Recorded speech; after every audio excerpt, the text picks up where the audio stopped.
Greetings to all students. Today's lecture is on trauma and emergencies in anesthesia. I am the presenter, Dr. Vadiraja B. Chincholi, and moderator is Dr. Shraadha ma'am. Trauma is the leading cause of death among people aged 1 to 38 years, but above 38 also it is not spared. Mortality represents only the tip of the trauma iceberg. It is estimated that for every death, 3 people rendered permanently disabled. The role of the anesthesiologist in the majority of the institutions is to establish a secure airway, ensure adequate ventilation, and provide anesthesia for surgery.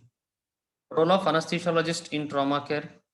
The role of an anesthesiologist starts from pre-operative care, that is pre-hospital care, emergency department in the operating room, and very importantly, the post-operative care comprising of an HDU, intensive care acute pain team, and also the transportation. Pre-hospital care and anesthesiologist. Anesthesiologist possess mainly many skills which can be used at the scene of an accident to complement those of a paramedic in managing victims of trauma. At accident site, two approaches are used. One is which one is better is under the control of the conflicts. One is scoop and run and stay and play. You can either run away from the situation or render maximum help. Currently, an anesthesiologist should attend the scene of an accident as a part of the emergency medical team, should limit initial intervention to securing a patent airway, ensuring effective ventilation, controlling external hemorrhage, and expediting transfer of the patient to the hospital or trauma center. Only exception to this are those who have head injuries, where in addition to the above, IV fluids or analgesic may also be required. Pre-hospital general anesthesia. General anesthesia may be required at accident site as to facilitate extrication or the amputation of a non-viable limb. All immediate life-threatening injuries must be identified first and dealt with using ABC principles. Prior to inducing anesthesia, all physical danger to the anesthesiologist and the patient must have been eliminated as far as possible, and access to the patient is maximized.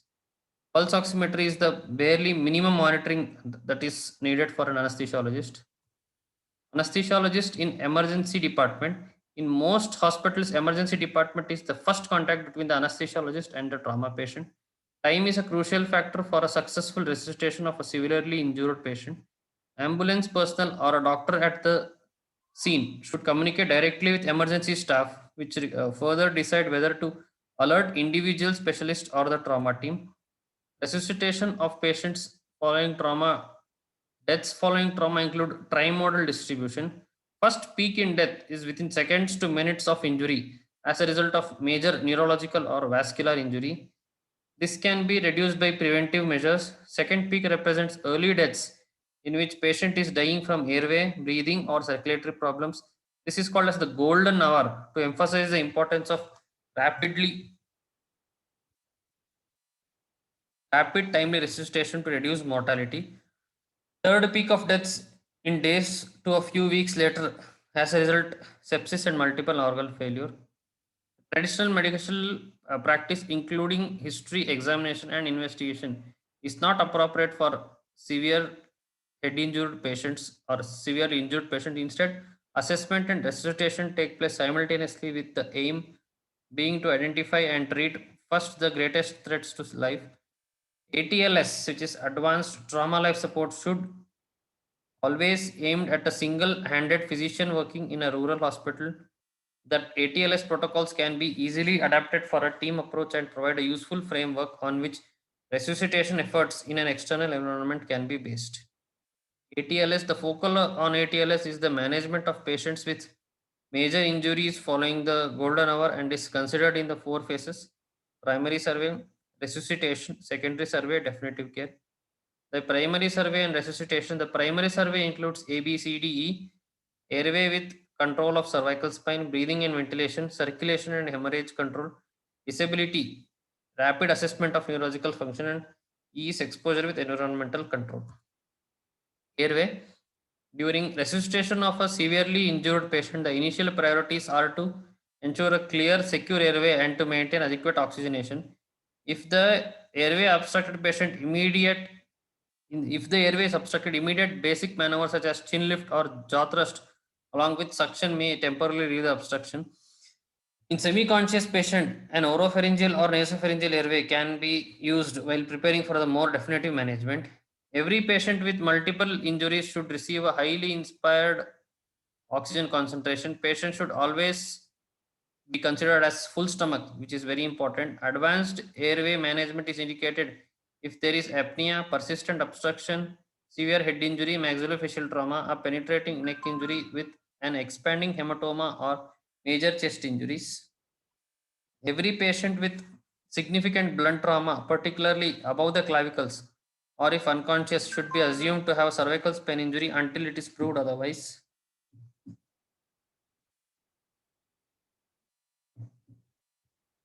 Five criteria that rule out cervical injuries: no midline cervical pain or tenderness, no focal neurological deficit, normally alert patient, not intoxicated, and no severe distracting pain. A cervical spine fracture must be assumed if any one of these criteria is present, even if there is no known injury above the level of clavicle.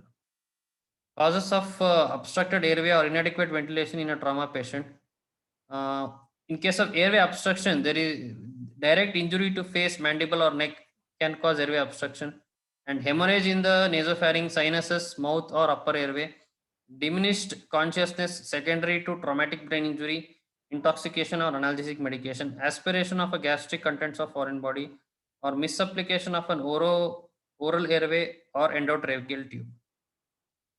And inadequate ventilation, the causes are diminished respiratory drive secondary to traumatic brain injury, shock, intoxication, hypothermia, or oversedation. Direct injury to trachea or bronchi, pneumothorax or hemothorax, chest wall injury, aspiration, pulmonary contusion, cervical spine injury, bronchospasm, secondary to inhalation of smoke or toxic gas. Intubation of trachea with a cuff tube remains the gold standard. Technique of intubation may vary from awake to rapid sequence induction via nasal or oral route depending upon the skill, familiarity, and expertise of anesthesiologists. But rapid sequence intubation is most commonly applied. This consists of a manline inline stabilization, manual inline stabilization of cervical spine, pre-oxygenation for 2 to 3 minutes, administration of IV anesthetic agent. So this is how an endotracheal intubation is done. If intubation of patient proves impossible and patient cannot be ventilated with face mask, other options should be considered: laryngeal mask airway, intubating laryngeal mask, needle cricothyroidotomy, which is actually a life saving with a 14 gauge needle followed by jet ventilation, but hypercapnia is there here, and tracheostomy, either percutaneous or surgical. Breathing and ventilation. Assessment of ventilation is best done by look, listen, and feel approach. Look for cyanosis, use of accessory muscles, flail chest, and penetrating and suckling chest injuries. Listen for presence, absence, or diminution of breath sounds. Feel for subcutaneous emphysema, tracheal shift, and broken ribs. Common cause of impaired ventilation in trauma patient: gastric dilatation, pneumothorax, and hemothorax, insert a chest drain, ruptured diaphragm, pulmonary hemorrhage, and bronchopleural fistula. And three major chest injuries need to be excluded. One is tension pneumothorax, respiratory distress with reduced chest movement, reduced breath movements, a hyper resonant percussion note on affected side, hypotension and tachycardia, neck vein distension, and tracheal shift to opposite side. Management is immediate decompression with 14 gauge cannula inserted at second intercostal space in midclavicular line or on affected side. Once IV axis has been obtained, a large chest drain inserted in fifth intercostal space in anterior axillary line and connected to underwater sealed ray. Open pneumothorax followed by large hole in chest. Air will preferentially enter the pleural cavity via the defect. Management is defect should be covered and chest drain inserted to prevent the risk of a tension pneumothorax developing. Next is the flail chest. It is an indication of severe chest injury with multiple rib fracture.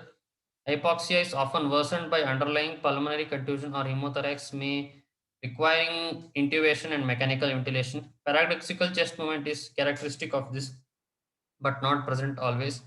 Management is intubation with intermittent positive pressure ventilation. Hemothorax, it's massive when it's greater than 1.5 liter. Blood in hemithorax result in reduced chest movement, a dull percussion note, hypoxemia, and hypovolemia. Management: once volume replacement is commenced, a chest drain is placed. Cardiac tamponade, backstride including distended neck vein, hypotension, and muffled heart sound. Management is pericardiocentesis should be performed. Most critically ill patients require assisted, if not controlled, mechanical ventilation. AMBU usually provide adequate ventilation immediately after intubation and during period of patient transport.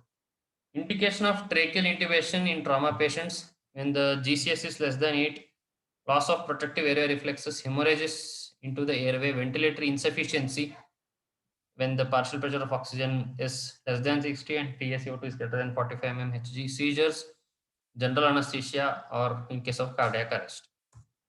Circulation: adequacy of circulation is based on pulse rate, pulse fullness, blood pressure, and sign of peripheral perfusion. Symptoms and sign of shock are diaphoresis, agitation or obtundation, hypotension, tachycardia, prolonged capillary refill, diminished urine output, and narrow pulse pressure.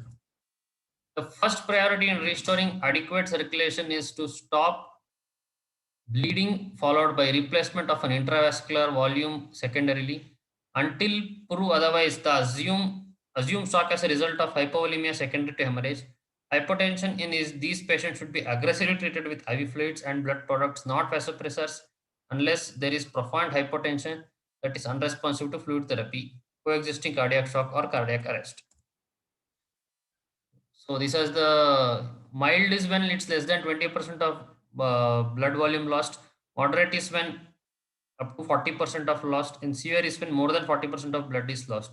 The pathophysiology in mild shock is decreased peripheral perfusion only of organ able to withstand prolonged ischemia, and manifestation is patient is complaining of being cold, postural hypotension, cool, pale, and moist skin.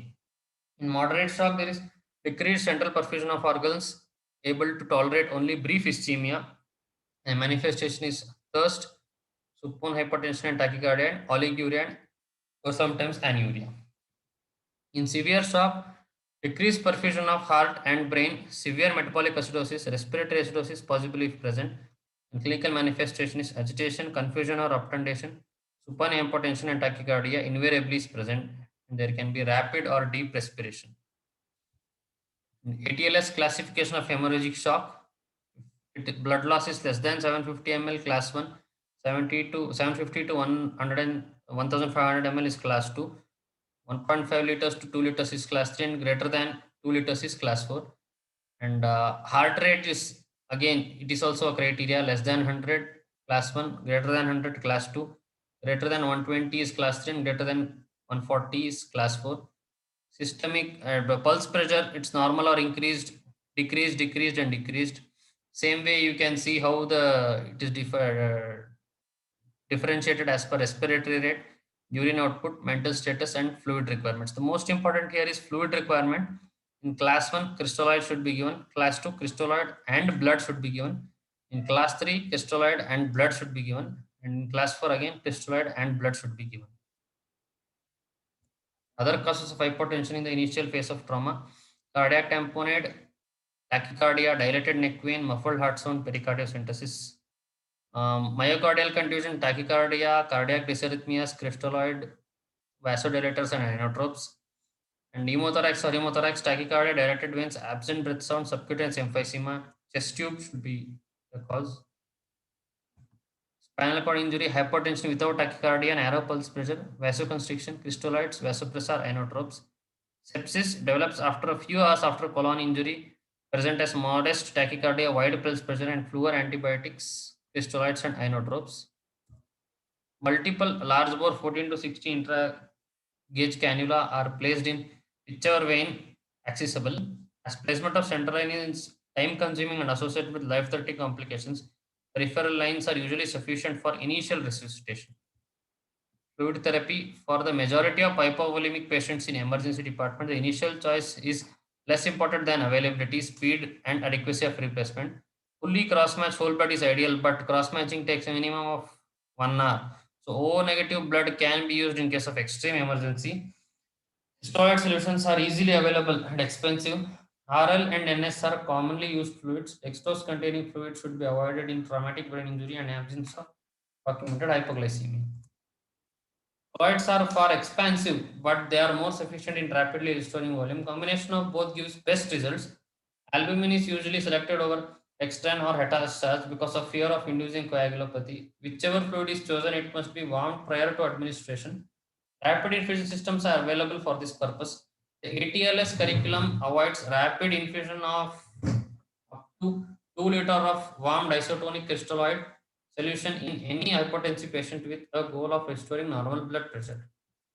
Risks associated with aggressive volume replacement during early resuscitation: one is increased blood pressure, decreased blood viscosity, decreased hematocrit, decreased protein factor concentration, greater transfusion requirement, disruption of electrolyte balance, direct immune suppression, premature reperfusion, increased risk of hypothermia.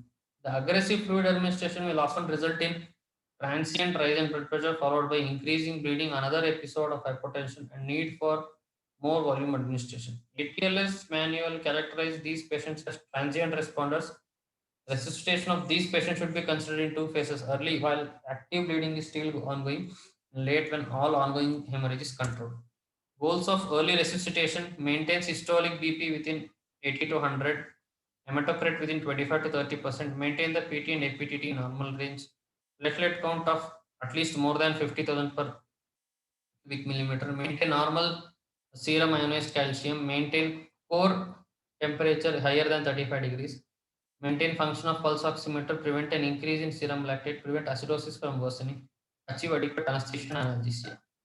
Rate resuscitation goals: maintain SBP more than 100, hematocrit above individual transfusion threshold, normalize coagulation status, normalize electrolyte balance, normalize body temperature, urine output should be normalized, maximize cardiac output by invasive or non-invasive means, reverse systemic acidosis, documenting decrease in lactate to normal range.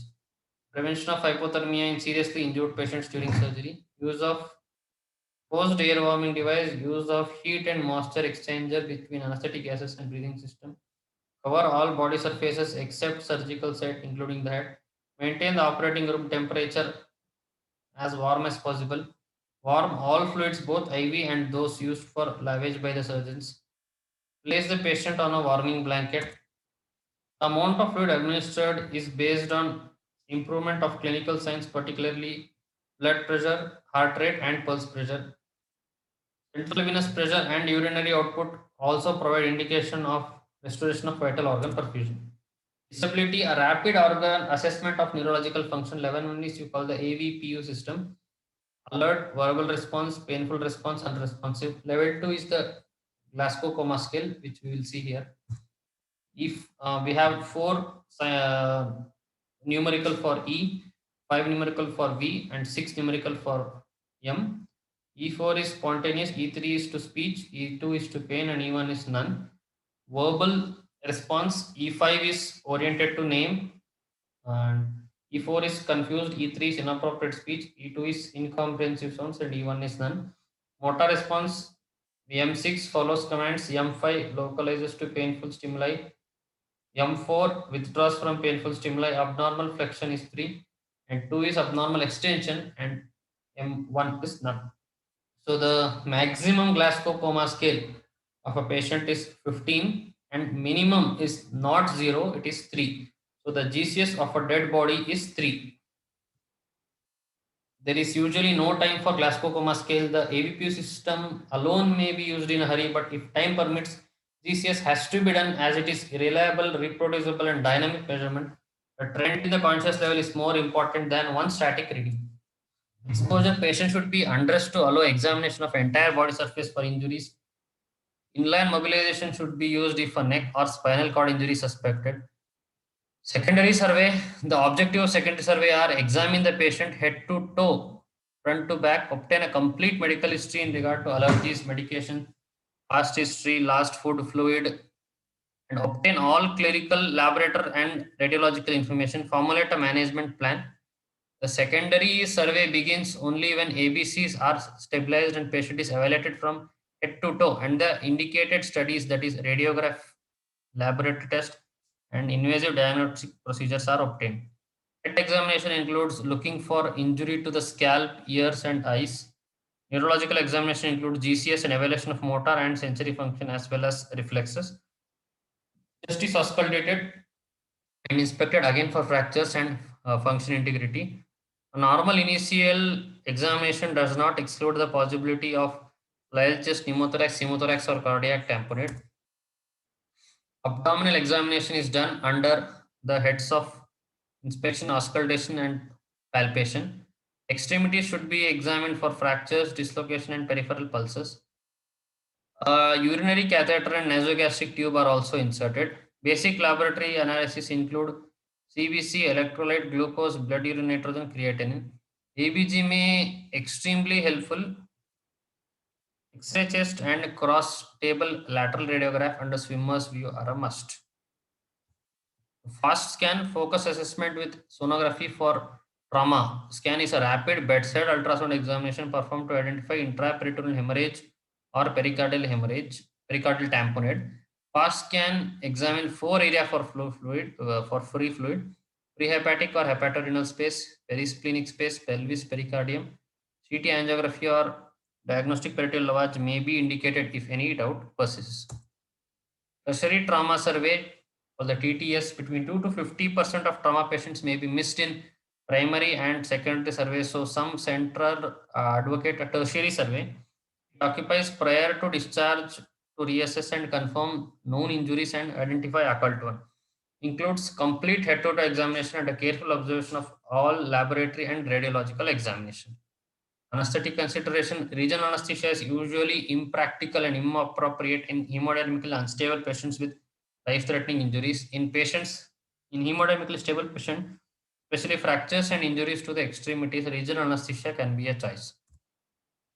Regional anesthesia for trauma advantages allows continuous assessment of mental status, increased vascular flow, avoidance of airway instrumentation, improved post-operative mental status, decreased blood loss, decreased incidence of DVT, improved post-operative analgesia, better pulmonary toilet and earlier mobilization. Disadvantages: peripheral nerve function difficult to assess, patient refusal common, and requirement for sedation, hemodynamic instability with placement, longer time to achieve anesthesia, not suitable for multiple body lesion, may wear off before procedures conclude.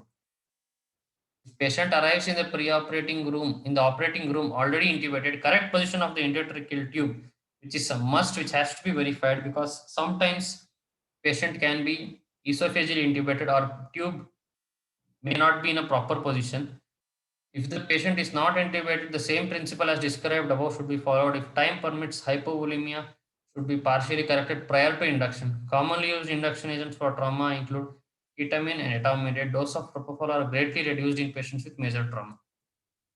General anesthesia for trauma advantages: it is speed of onset, duration can be maintained as long as needed, allows multiple procedures for multiple injuries, greater patient acceptance, allows positive pressure ventilation. Disadvantages is impairment of global neurological examination, requirement of for airway instrumentation, hemodynamic management more complex, increased potential for barotrauma.